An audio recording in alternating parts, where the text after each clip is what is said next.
Hello everyone, I'm back again today. So today we'll be talking about mainstreaming, integration and also inclusive education.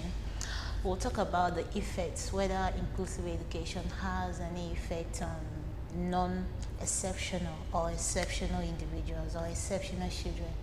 So today mainstreaming integration.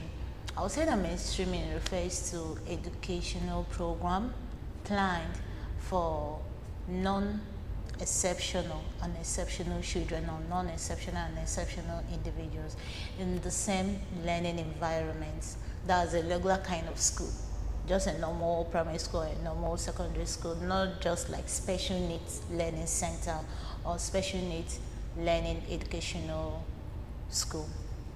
So this mainstreaming is just a regular kind of school that's non-exceptional and exceptional are put together to learn everything together. They clock into class together, they dismiss together, they kind of eat together, they use the same teacher teaches them. There is nothing like segregation. So when we talk about this inclusive education is a kind of education that is a restructured mainstreaming or mainstreamed integration education. Inclusive education is a kind of structured education, a regular kind of school, a regular kind of educational center meant for non-exceptional and exceptional, whether the child is living with disability or not, whether the child is blind, whether the child is kind of visually impaired, whether the child has hearing disability or maybe there's a child with hearing impaired issue. Everyone is put together. The gifted there, exceptional there, non-exceptional there, putting each and every one of them in the same roof, in the same class, in the same structure, in the same environment to learn together. The aim of this inclusive education is to do what? Eradicate what? Barriers. Eradicate barriers and integrate access to all learning tools. Each and every one of the students cohabit, kind of, they stay together, they link together, they make friends together. I believe that this inclusive education, inclusiveness, kind of has gotten to sports, because most times you see Olympic, yeah, I could remember I've kind of seen this Olympic video where individuals that are being amputated, they also have their Olympic race they run. You can see with lifters, people that would lift, they also have issues, maybe their legs are being amputated but they still would lift. They still have their own heavyweight champion sports. So you can see that everything is being modernized, is being modified. Education is now kind of being inclusively, regardless of the person's disability. So you should know that the aim of this inclusiveness in education is just to eradicate barriers and integrate what? Access to learning for all individuals, whether the individuals has disability, whether the individual is living with disability, whether the individual is visually impaired, whether the individual is amputated, it doesn't count. Each and every one of them lives in the same school structure. Each and every one of them uses the same classroom. There is nothing like segregation. And I believe the major reason why they choose to eradicate maybe special needs learning center or special needs learning school is just for there to be a flow of communication between non-exceptional, exceptional, and the gifted.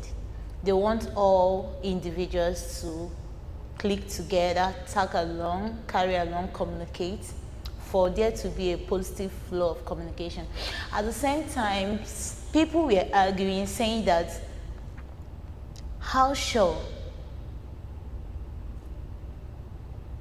will this inclusiveness or inclusivity in education be of positive effects to all the learners, including exceptional, non-exceptional, and the gifted?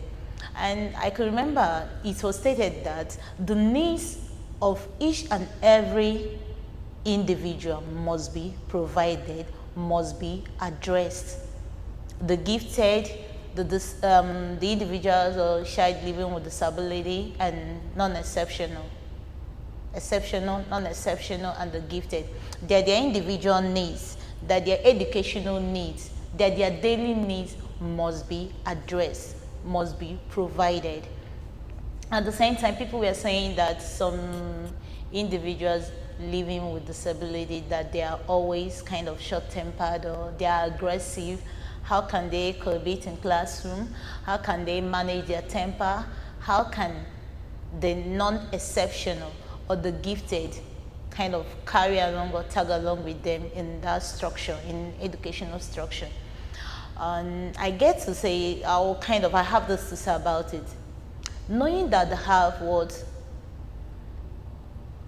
educator, not just one, it should be more than, because they have teachers that maybe that will be in charge of mathematics, physics, literature, English language, other studies. They must have specific teachers that must have been adapted to what? Inclusive teaching system, inclusive educational system. So they should be the ones properly in charge of others once you get to this inclusive educational system or inclusive educational structure.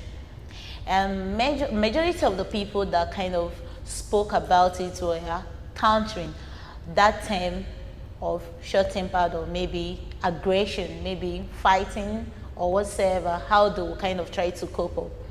But to me, I believe that in a situation like this, it will also give them that privilege of learning from the gifted. It will give them that privilege of association, having much friends to communicate with. And you know, when they are in special needs learning school, they are always, let's just say, they are isolated, although they have extracurricular activities. But I believe that they are somehow isolated from the gifted and also from the non-exclusive, from the non-exceptional children or non-exceptional individuals. And I believe that merging these three sets of people together brings about flow communication, positive flow in communication. At least it will kind of eradicate barriers, just to make them feel that, oh, the society needs you. You can attend to this kind of school. You can wear this kind of uniform.